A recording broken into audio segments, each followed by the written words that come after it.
Hi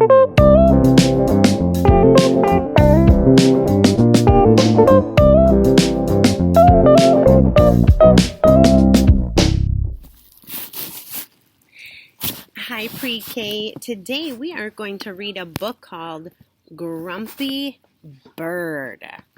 He looks mad. He is grumpy.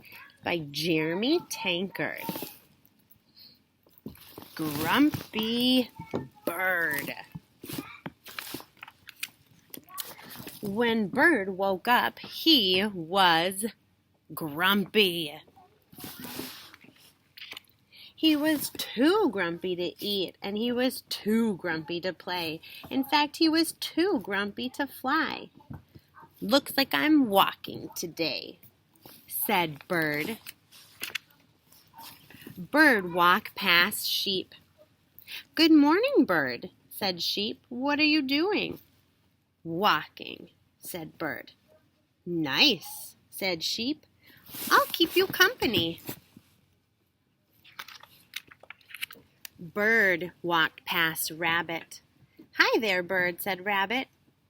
"What are you doing?" "I'm walking," said Bird. "It's no fun." "I could use some exercise," said Rabbit. "I'll walk too." Bird walked past Raccoon. "Hey, Bird," said Raccoon. "What are you doing?" "I'm walking," snapped Bird. "What does it look like?" "It looks like fun," said Raccoon. "I'm coming too." Bird walked past Beaver. "Hello, Bird," said Beaver. "What are you doing?" "Let me give you a hint," said Bird. "You do it by placing one foot in front of the other."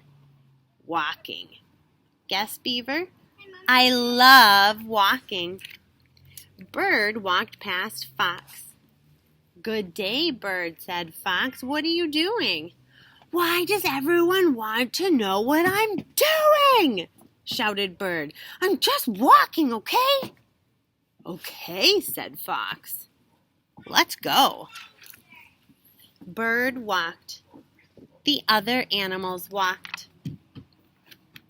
Bird stopped. The other animals stopped. Bird stood on one leg. The other animals stood on one leg. Bird jumped. The other animals jumped. "Hey, this is fun," said Bird. "Come on," said Bird, who had forgotten all about being grumpy. "Let's fly back to my nest for a snack." And they did. The end. And there's the back of my book.